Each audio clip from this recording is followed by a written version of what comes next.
ನಮ್ಮ ಕಂಪ್ನಿಯಲ್ಲಿ ಇವತ್ತೊಂದು ರನ್ನಿಂಗ್ ಇವೆಂಟ್ ಇತ್ತು.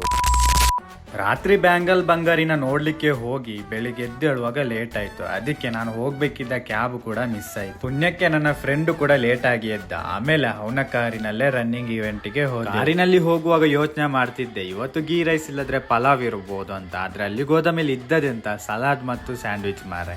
ಕೊಟ್ಟದ್ದನ್ನೆಲ್ಲ ಹೊಟ್ಟೆ ತುಂಬಾ ತಿಂದು ನನ್ನ ಟೀಮ್ ಕಡೆ ಹೋಗಿ ನೋಡಿದ್ರೆ ಉಂಟಲ್ಲ, ಎಲ್ಲರೂ ಊರಿಗಿಂತ ಮುಂಚೆನೆ ರೆಡಿಯಾಗಿ ನಿಂತಿದ್ರು. ಅಷ್ಟರಲ್ಲೇ ನನ್ನ ಫ್ರೆಂಡ್ ಒಬ್ಬ ನಾಗರ ಪಂಚಮಿದು ಉಂಡಿ ತಂದಿದ್ದ. ಅದನ್ನು ತಿನ್ಕೊಂಡು ಆ ಕಡೆ ಈ ಕಡೆ ನೋಡ್ತಾ ಇದ್ದ. ರನ್ನಿಂಗ್ ಇವೆಂಟ್ ಶುರುವಾಯ್ತು. ಹಾಗೆ ನನ್ನ ಟರ್ಮ್ ಕೂಡ ಬಂತು ಅಂತ ಟ್ರ್ಯಾಕ್ ಕಡೆಗೆ ಹೊರಟೆ. ರನ್ನಿಂಗ್ ಮುಗಿಸಿ ಬಂದ ಮೇಲೆ ಇದನ್ನು ಓದ್ತೇನೆ, ಎಲ್ಲ ಎರಡು ಕಾಣ್ತಿತ್ತು. ನಿಮಿಷಕ್ಕೆ ಹೊಡಿತೀರಿ ಸರ್?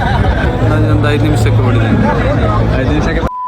ಆ ಕಡೆ ಜ್ಯೂಸ್ ಕೊಡ್ತಿದಾರೆ ಅಂತ ಗೊತ್ತಾಗಿ ಅಲ್ಲಿಗೆ ಹೋಗಿ 2 ಲೋಟ ಜ್ಯೂಸ್ ಕೊಡ್ದು ಫಿಟ್ನೆಸ್ ಕಾಂಪಿಟೇಷನ್ ಕಡೆಗೆ ಹೋದೆ. ಇವರನ್ನೆಲ್ಲ ನೋಡಿದ್ಮೇಲೆ ಇಷ್ಟು ಕಷ್ಟ ಯಾಕೆ ಪಡ್ಬೇಕು ಅಂತ ನೆನ್ಸ್ಕೊಂಡು ಫ್ರೆಂಡ್ಸ್ ಅವರ ಕಡೆಗೆ ಹೋಗಿ ಹರಟೆ ಹೊಡಿಲಿಕ್ಕೆ ಶುರು ಮಾಡಿ. ಮನೆಗೆ ಹೋಗುವಾಗ ಹೊಟ್ಟೆ ಖಾಲಿ ಇರಬಾರ್ದಂತ 1 ಲಡ್ಡು ಎಕ್ಸ್ಟ್ರಾ ತಿಂದೆ. ಕೊನೆಯದಾಗಿ ಪ್ರೈಸ್ ಕೊಡ್ಲಿಕ್ಕೆ ಶುರು ಮಾಡಿದ್ರು. ನಂಗೆ ಹೋಗ್ಲಿಕ್ಕೆ ಆಗ್ಲಿಲ್ಲ, ಯಾಕಂದ್ರೆ ನಾನು ದೂರದಲ್ಲಿ ಬಾದಾಮಿ ಮಿಲ್ಕ್ ಕುಡಿತಿದ್ದೆ. ನಿಜ ಹೇಳ್ಬೇಕು ಅಂದ್ರೆ ಆ ಟೀಮಲ್ಲಿ ನಾನೇ ಇರ್ಲಿಲ್ಲ. ಸುಮ್ನೆ 1-2 ಫೋಟೋ ತೆಗೆದು ಸ್ಟೋರಿ ಹಾಕಿ ಮನೆಗೆ ಹೊರಟೆ.